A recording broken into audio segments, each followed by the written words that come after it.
Chapter 19. Kordain Impasse. Lunch arrived before Max even realized how much time had passed. He had expected to grab a quick meal and get back to work, but Malar had other plans. She sat with him and the techs, joining in on the suit discussion. At first, Max found it amusing how her tail curled lightly around his arm while they talked. But then he noticed something. Whenever HFY spoke, Malar's tail squeezed just a little tighter. Huh. He kept the observation to himself. HFY was unfazed, continuing her analysis, but Malar eventually added her own input. A Medjol auto-dispenser would be wise, she noted, her teal eyes flicking toward Max, considering his recklessness. HFY made an approving noise. For once, I agree. Max huffed. I'm not that reckless. 3 pairs of eyes stared at him. Even Ava, despite having no physical form, somehow managed to project a distinct really energy into the air. Fine. Whatever. Malar smirked but said nothing, simply letting her tail flick against his wrist before they finished eating. When they stood to leave, she leaned in suddenly, pressing a firm kiss against his lips before whispering in his ear, I am possessive, Max. Before leaving, by the end of the day, the schematics had been fully broken down, and Ava had started fabricating the first set of parts for tomorrow's assembly. Max exhaled, rubbing his eyes as he stepped out of the engineering bay, ready to get some rest finally. That was when he heard it. Heated voices in Kordain. Pausing, he turned back toward the workshop and spotted HFY and Zildjian engaged in a rapid-fire argument, their tones sharper than usual. Arguments between them weren't uncommon, but something about this one felt different, especially since they were dropping his name more than once. His brows furrowed, and he stepped forward, intending to mediate, only for both of them to snap their heads toward him with identical expressions that screamed, Turn around and leave, or we will throw tools at you. Max raised his hands in surrender and promptly left. He had no idea what that was about, but something told him he was going to find out soon enough. Max had barely escaped the crossfire of whatever heated argument HFY and Zildjian were having when he decided that food was his next priority. Engineering had been exhausting.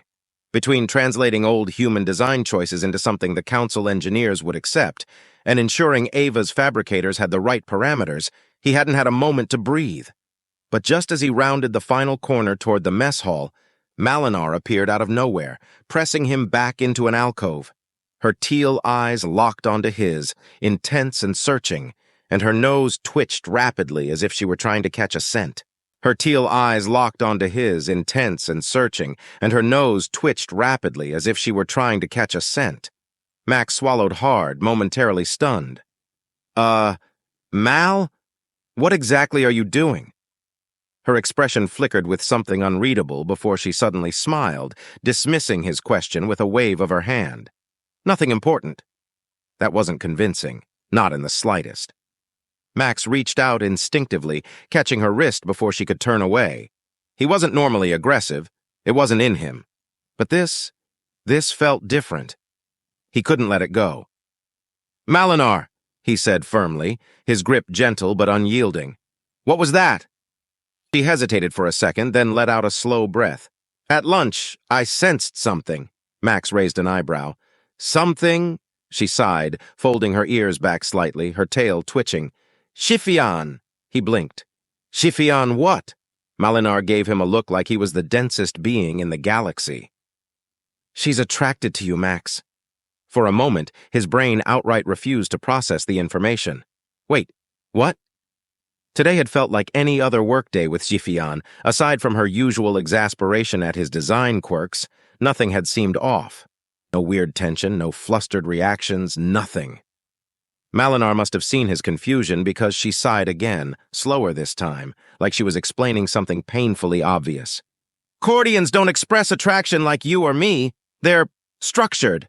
Courtship for them is about intelligence, compatibility, and the potential for offspring. Max's mind reeled, pieces clicking together, the way HFY had argued with him but ultimately accepted his design choices, the frustration that felt oddly personal, the way she had insisted on building the new suit as perfectly as possible. Then, of course, there was Malinar's behavior at lunch. The way she had wrapped her tail around his arm, the firm, possessive kiss in front of everyone, and now the sniffing, it hit him like a brick. "You were being jealous." Malar scoffed, but her ears flicked in irritation. "Valkyrie aren't jealous, Max." She leaned in, her lips barely an inch from his. "We're possessive." Max exhaled slowly. This was going to be complicated, and if Hyphion was interested in him, he had a feeling his work days were about to get a lot more awkward. Max had needed air, or at least the closest thing to it. After dinner, he and Malar had spent some time stargazing from one of the observation decks, an unspoken understanding between them that the quiet was needed. She had leaned against him, her tail flicking lazily, and he had let the stars calm the chaos in his mind. But now, as he trudged toward his quarters, the lingering questions wouldn't leave him alone. He needed answers, and there was only one person aboard who he figured could actually explain what the hell was going on. Ilvar. With a reluctant sigh, he shot a message to the Kordain pilot. "Max, need your insight on something. Common Room 3? Ilvar. You're learning. Be there in 5. Max smirked despite himself. Common Room 3 wasn't so much a lounge as it was a bar, a favorite retreat for certain crew members looking to unwind. When he arrived, Ilvar was already there, sitting with his usual drink in hand. The Kordain's 4 arms made for an impressive ability to multitask, one gripping the cup while another idly tapped at a data pad. Max slid into the seat across from him, exhaling. "I need your help understanding something." Ilvar took a sip before responding. "It's about Hyphion, isn't it?" Max groaned. "How the hell did you know?" Ilvar chuckled, shaking his head. "Because I saw Malar stake her claim in the mess hall. Bold move." He leaned forward, clearly enjoying this. "You're lucky. If Hyphion were serious, she'd have already started the process."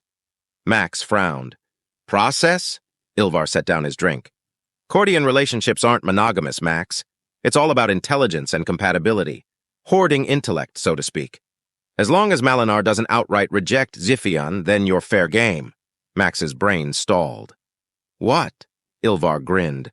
"Before Hyphion can even approach you with an offer, she needs 2 things. Her family's approval, which means her father," he held up one hand, then raised another, "and Malar's permission since she's your current partner." Max blinked. "So, she needs both of those before she even talks to me about it?" Ilvar nodded. "Only then can she formally present a relationship plan." Max rubbed his temples. "And this plan would include potential offspring? Yes." Ilvar smirked. "You're not just attractive to her, Max. You're an intellectual asset." Max groaned, leaning back. "It's like some weird transactional entanglement." Ilvar shrugged. "That's Kordain courtship. Efficient, no?" "No," Max deadpanned. "No, it is not." Ilvar chuckled again and took another sip. "Malar, by the way, knew exactly what she was doing when she kissed you at lunch. That wasn't just a kiss. She made sure Hyphion saw it." Max exhaled slowly, putting the pieces together. "So that means Hyphion now knows she needs more than just her father's approval." Ilvar pointed at him with his drink. "You're catching on." Max groaned again, his mind reeling. "I'm only 18. Ilvar raised an eyebrow. "Is that too young for humans to have offspring?" "Yes," Max said, exasperated. Ilvar smirked. "Would it help if I told you Hyphion is 17? Max let out another long groan. "No." Ilvar sighed, sipping his drink. "If you really aren't interested, just let Malar know. She'll handle it." Max scoffed. "I don't need to. Malar is possessive." Ilvar nodded in agreement, but then countered, "True, but Hyphion will argue with her for approval." He took another sip and grinned. "And Kordains are very good at arguing." Max dropped his head onto the table. This was going to be a nightmare. Max wasn't entirely present that morning. He wasn't distracted exactly. His body moved through the motions of his usual routine. Morning workout with the Uthiadons, shower, fresh uniform. But his mind was occupied, tangled in a problem he wasn't sure how to solve. Hyphion. Her apparent attraction to him made no sense. There was no logical reason for it, and yet Kordain culture dictated otherwise. Transactional entanglement. That's how Ilvar had put it. It was about gathering intelligence, securing advantageous partnerships, and compatibility. It had nothing to do with love or emotions, and yet it still nagged at him. Did he even care? Malar was his priority. What they had was already fragile, already uncertain. He had barely figured out his own emotions. Now he was being dragged into a cultural mess he didn't understand. The thought lingered as he strode onto the bridge. His eyes flicked to Malar, who had just turned toward him. Her large, teal eyes narrowed slightly, and he instantly knew she felt something. Right. Empathic, possessive girlfriend. A terrible idea formed. One that he acted on before his brain could fully process the consequences. Max walked straight up to Malar, ignoring the glances from the bridge crew. Without hesitation, he cupped the side of her face and kissed her, firm and deliberate. Malar froze, caught completely off guard. But after the briefest hesitation, she melted into the kiss. The warmth of her fur against his skin, the subtle hitch in her breath, there was something grounding about it, something right. When he pulled away, she blinked up at him, her expression unreadable. Then, ever so slightly, her lips twitched. A suppressed smile, a faint blush beneath her fur. Her tail snapped against his side. "Max," she hissed, voice low, "we are on the bridge." He shrugged, fighting the grin threatening to spread across his face. "Good morning, Malar." Behind them, someone cleared their throat. Max turned to find Captain Cabo watching him with an expression that was caught somewhere between exasperation and amusement. "You're late, Science Officer Williams." Cabo's yellow eyes narrowed. "And if you plan on distracting my medical officer during her shift, I will throw you in the brig." Max straightened, forcing himself into something resembling professionalism. "Apologies, Captain. Just wanted to assure her of something. It won't happen again." Cabo grumbled something under his breath, but let it go. Instead, he turned toward Ava's holographic projection. "Ava, give him his assignments before he finds more ways to disrupt my bridge." Ava smirked. "Certainly, Captain." She turned toward Max, her tone laced with amusement. "Your first stop is engineering to check on the progress of the new suit. Then, you'll report to the tech wing to test the new firewall security updates. After that, you'll be in the science department for the rest of the day, working on a containment protocol for the bioweapon sample." Max nodded. Straightforward enough. "Understood." Ava folded her arms, the teasing glint never leaving her expression. "Also, while you're in engineering, try not to attract any more admirers. I think Malar has enough competition as it is." Max groaned. Malar huffed beside him. Cabo just sighed. "Get moving, Williams." Max didn't need to be told twice. Engineering was always a place of motion. Humming machinery, flickering holodisplays, and the rhythmic tapping of Kordain engineers as they moved between workstations with calculated efficiency. Max walked in, posture relaxed but mind alert, trying to act as if nothing was amiss. But they were watching him. Hyphion and Zildjian stood side by side, both pretending to be focused on the exosuit prototype in front of them, but Max could feel their scrutiny. Zildjian's upper arms were crossed while his lower set of hands tapped against a console, a rhythmic tick that suggested restrained impatience. Hyphion, on the other hand, had her mandibles tucked close, her eyes sharp. Max knew exactly what they had been arguing about yesterday. That didn't make this any easier. Suppressing a sigh, he walked up to the workbench and looked over the suit components. "All right, play it cool." He exhaled, then let out a feigned sigh of tiredness. "Looks good," he said, rubbing his neck. "But didn't we agree on a different layout for the support joints? These parts weren't in the plan from yesterday." Hyphion's mandibles clicked once in clear approval. Zildjian, however, let out a slow, measured huff of subdued annoyance. "Yes," the chief engineer admitted. "That was the plan." He glanced at his daughter, his tone carefully neutral. "It seems we should verify the adjustments before we continue assembly." Hyphion nodded. "I'll run diagnostics on the updated schematics." Max had no doubt they'd get to the bottom of it. "All right, I'll leave you to it," he said, stepping back. He turned and made his way toward the exit, doing his best to ignore the weight of their stares. The moment he rounded the corner, a sharp exchange in Kordain erupted behind him. He didn't need a translator to know this one was heated. Max kept walking, rubbing a hand down his face as he muttered, "Ava, what the hell just happened?" The AI's voice chimed in his earpiece, far too amused for his liking. Zildjian was testing you, Max groaned. And? And you passed with flying colors. Max stopped mid-step, staring at the ceiling as if that would somehow make this less ridiculous. Ava, why didn't you warn me? She chuckled. You didn't ask. Max groaned again, rubbing his temples. He really needed to start thinking 3 steps ahead when dealing with Kordians. This day was going to be so much worse now. The tech department had been easy, straightforward tests, controlled variables, nothing Max couldn't handle.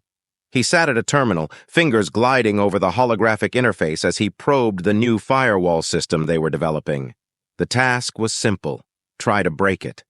Max had to admit, while it wasn't exactly fun, it was something he understood instinctively.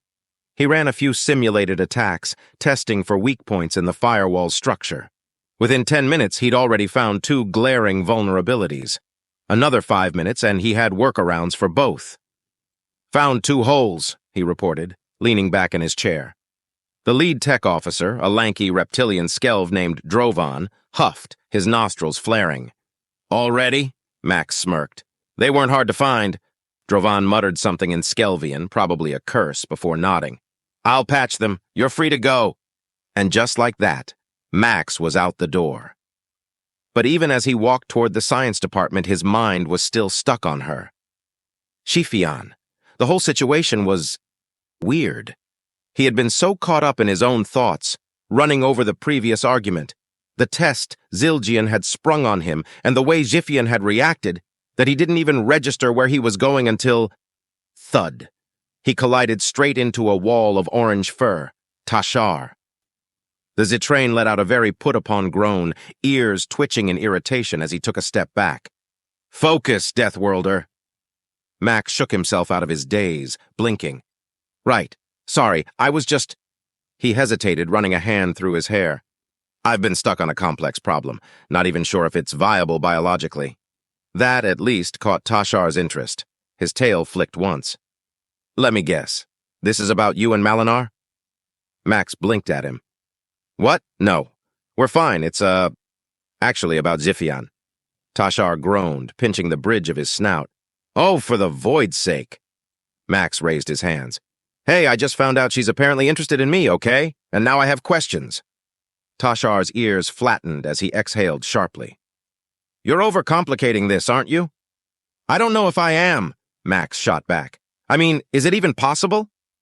Tashar's expression shifted from irritation to something far more amused.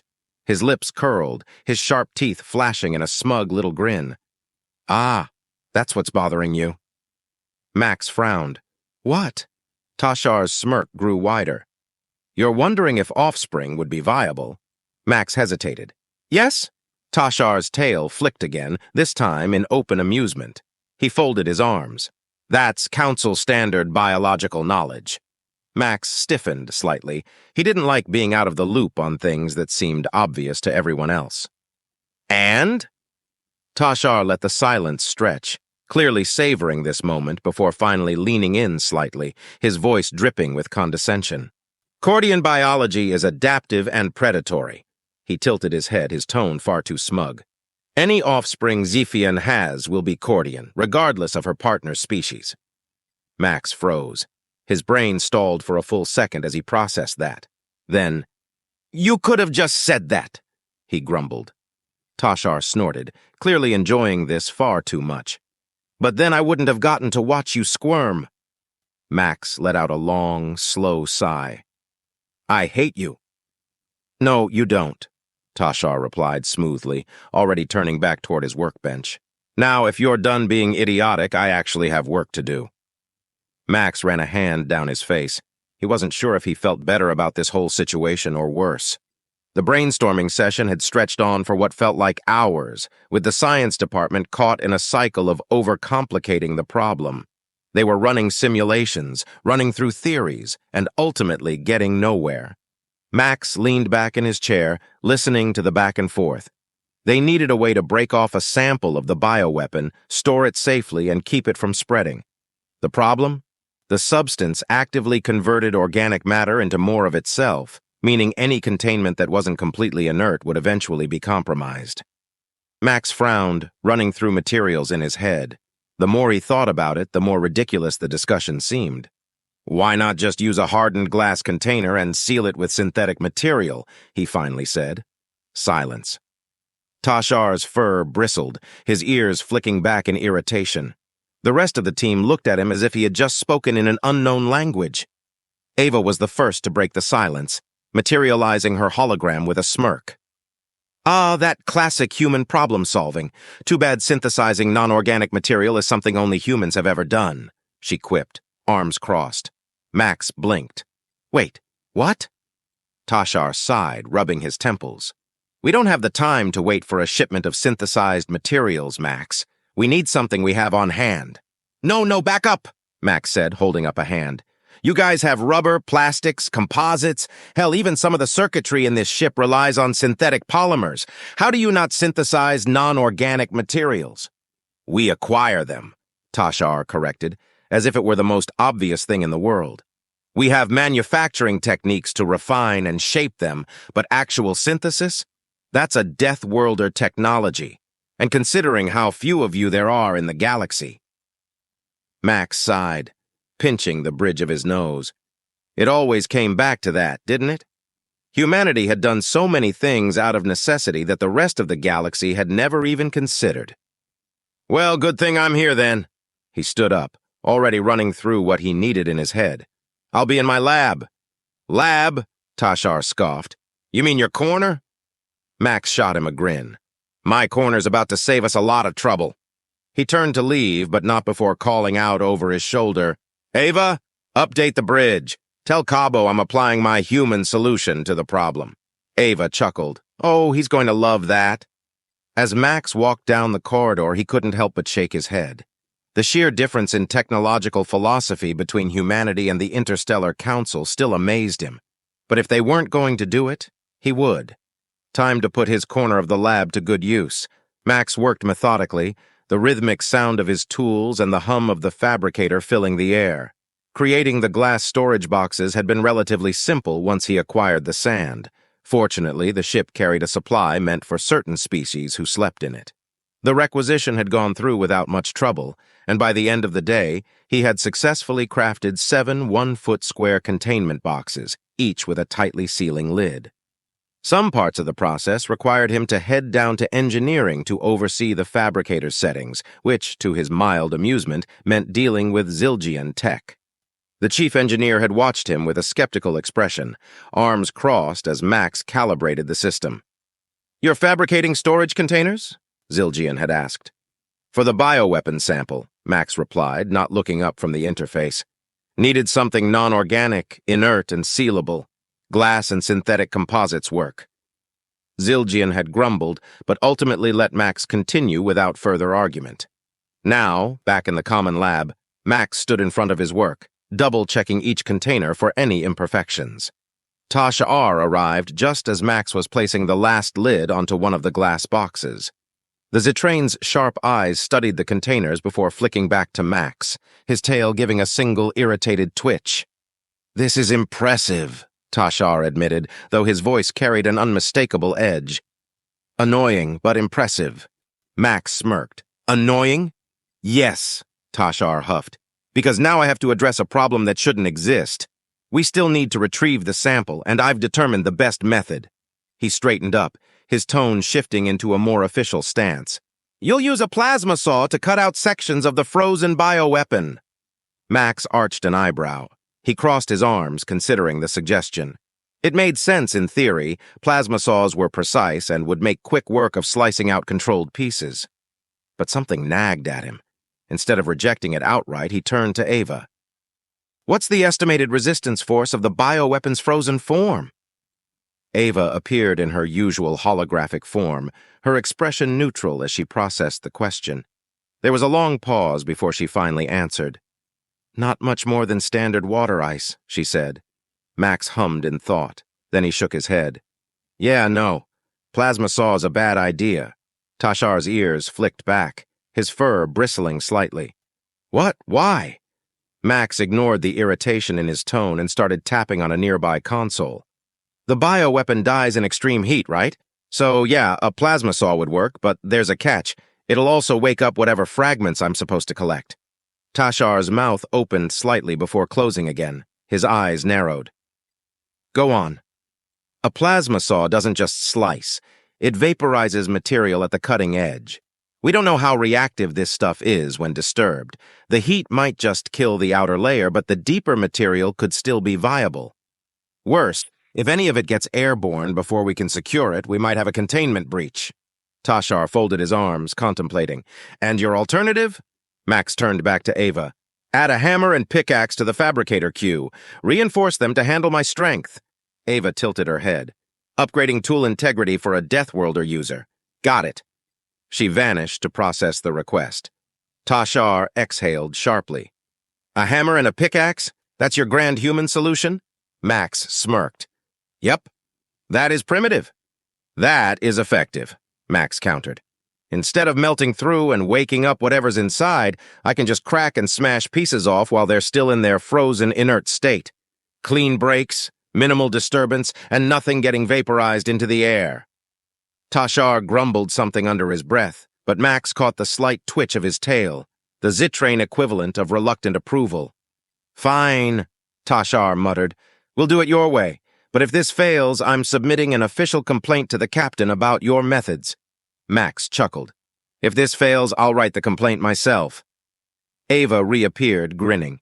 Pickaxe and hammer are in the fabricator queue. Should be ready in 10 minutes. Try not to go full caveman on the sample, Max. He shot her a look. No promises. Tashar sighed. This is going to be one of those missions, isn't it? Max just grinned. Only if you let it.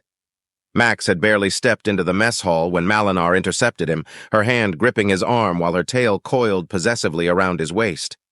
It was a familiar sensation now, one he found strangely comforting. She didn't say anything at first, just gave him a look that spoke volumes. She had been waiting for him. They moved through the line, picking up their meals as they fell into an easy conversation about their respective days.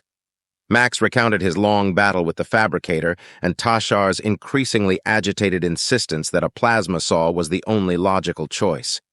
Malar, in turn, vented about a particularly stubborn crew member who had ignored medical advice, leading to a minor but preventable injury. For a brief moment, it was normal, comfortable. It felt nice. Then Jifian Tech sat down at their table, arms crossed, her expression unreadable but her body language stiff with determination. We need to talk, she said, her forearms tightening against her chest. Malar exhaled sharply through her nose, her tail unconsciously pulling Max a little closer. Unless this is a medical issue, we have nothing to discuss. That, apparently, was the wrong thing to say. Jifian's mandibles clicked together in irritation. You need to listen at least. Max felt the tension rise, Malinar's tail squeezing around his waist with barely restrained annoyance. He lifted a hand, trying to interject. Do I get a say in— No, Malar said firmly. Not yet, Jifian countered at the same time. Max let out a slow breath and leaned back, deciding to let the argument unfold before stepping in. If nothing else, he was exhausted and hungry, and he figured that if he kept eating, he'd at least have the energy to mediate this ridiculousness. The debate between the two women quickly escalated. Jifian's argument was direct, pragmatic, and clinical. She had thought this through in meticulous detail, and it was clear her interest in Max wasn't about emotions. It was about logic, genetics, and opportunity. Kordains valued intelligence above all else, and Max, in her eyes, was an anomaly worth incorporating into her clan's bloodline. The benefits were obvious: enhanced cognitive function for her future offspring, genetic adaptability, and, most critically, access to a Deathworlder's problem-solving skills. Malar, by contrast, argued purely from emotion. She despised the idea of sharing, not out of possessiveness alone, but because the concept of managing multiple partners felt overwhelming. She made it clear that she wanted Max, and only Max. No Kordain marriage contracts, no logical genetic pairings, just them. Max, despite himself, found his curiosity piqued. Wait, how do Valkyrie relationships work? Malar shot him an exasperated look, but begrudgingly answered, Valkyrie do allow polygamous relationships. If one partner wishes to bond with others, it's an option. Jifian immediately latched onto that. So you could accept this arrangement if you wanted to. Malinar's ears flattened as she gave Xiphion a deadpan stare. I don't want to. Xifion's mandibles twitched. Why? The answer came softer than Max expected. Because I don't like how Kordian emotions feel. Xiphion frowned. Max, already exhausted from the day's work and now drained by this conversation, took a moment to step in and steer the discussion towards something resembling a resolution. Malinar, he said, rubbing his temples, explain what Kordian emotions feel like to you. Malinar sighed but complied. Most species' emotions feel like stars, bright, constantly shifting, unpredictable. Kordian emotions aren't like that. They're contained, like a star enclosed in a Dyson sphere. They only let out one emotion at a time, and it's controlled. Too controlled. It's unsettling. Max, in a moment of mind-drained idiocy, asked, So if Xiphion learned to be less rigid with her emotions, would you consider it? Malinar's tail tightened around him so suddenly that he choked on his food. No, she said flatly, because I don't want to share. Max sighed, deciding that was his cue to check out of the conversation. He kept eating, doing his best to tune out the ongoing debate as it continued around him. Whatever this was, he'd deal with it after he had more food and sleep. Max had long since stopped trying to engage in the debate unfolding in front of him. Instead, he focused on his food, hoping the argument would burn itself out before his patience did. Unfortunately, Xiphion and Malinar seemed to be feeding off each other's energy, each taking the other's stubbornness as a challenge rather than a reason to drop the topic. As he ate, he couldn't help but absorb what was being said, though. He learned a lot about both Valkyrie culture and Kordian relationships, most of it through passive listening rather than active participation.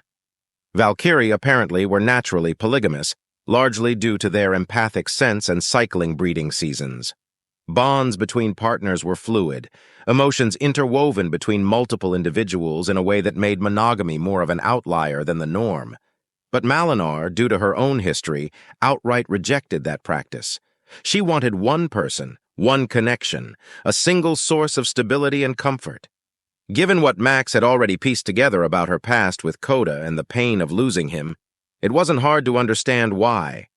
Kordians, on the other hand, didn't have set relationships at all.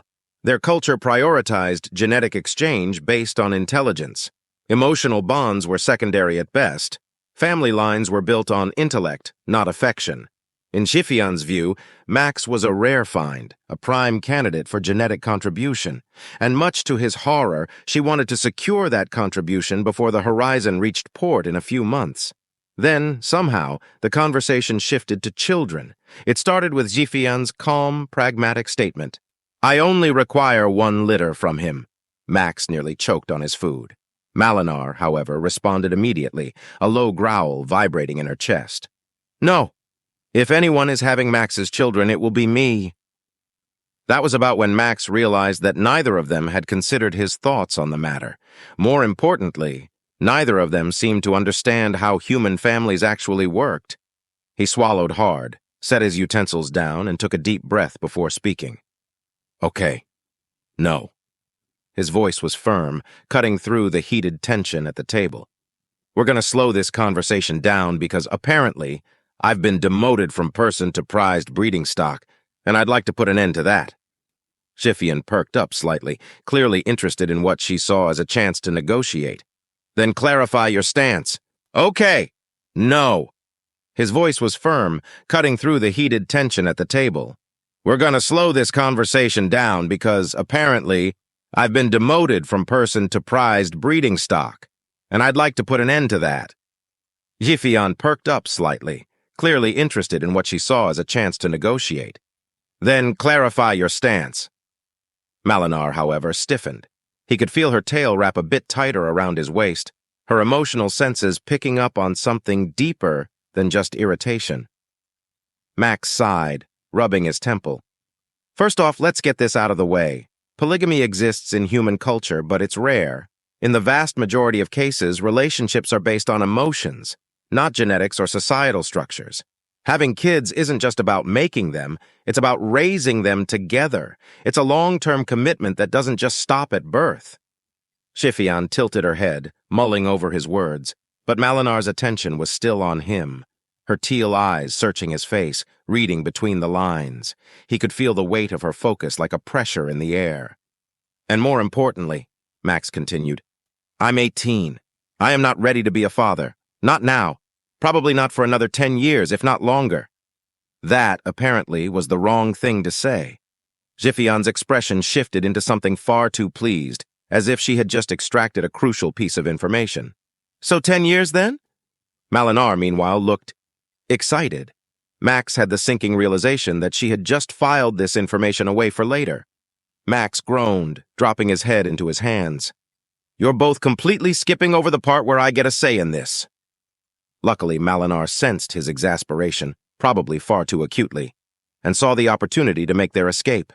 She abruptly stood, wrapping her tail around Max in a clear, possessive gesture. Well, we're done here, she declared, grabbing Max's arm and pulling him up from the table. Xifian crossed all four of her arms but didn't argue. She simply watched them leave, clearly deep in thought.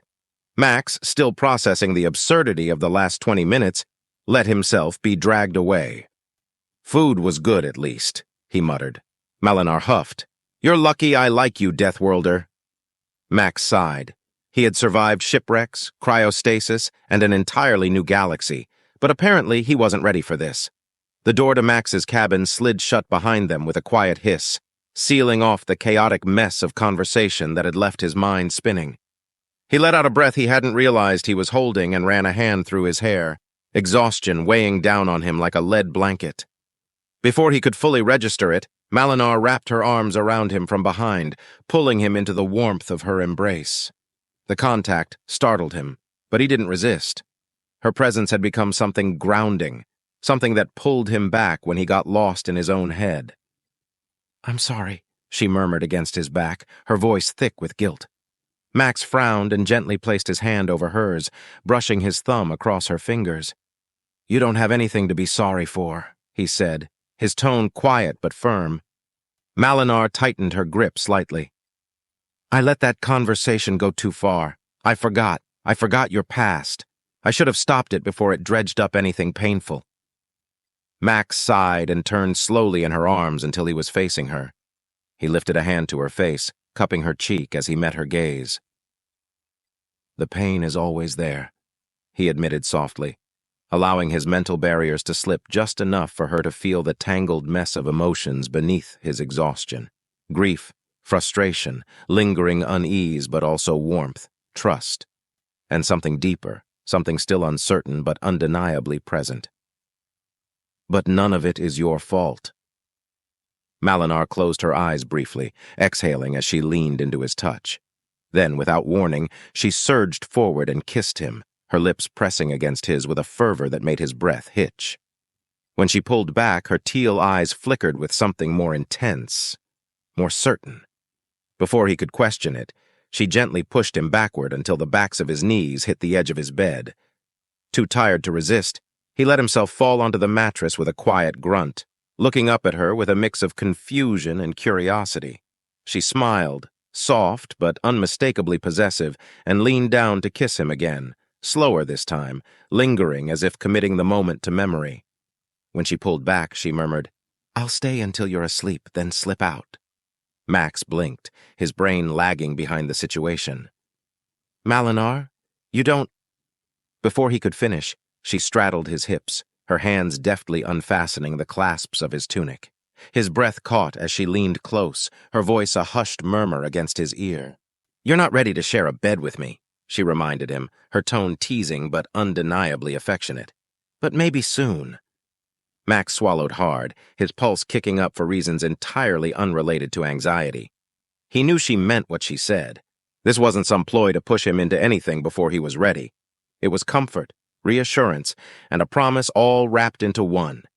And for the first time in a long while, he let himself believe in the idea of a future where he wasn't alone. As exhaustion finally won out, he let his eyes drift shut. His last thought before sleep taking him was the warmth of Malinar's presence and the unfamiliar but welcome feeling of safety. If you love engaging stories like this, make sure to like, subscribe, and turn on notifications to stay updated with all the latest episodes from FY Stories.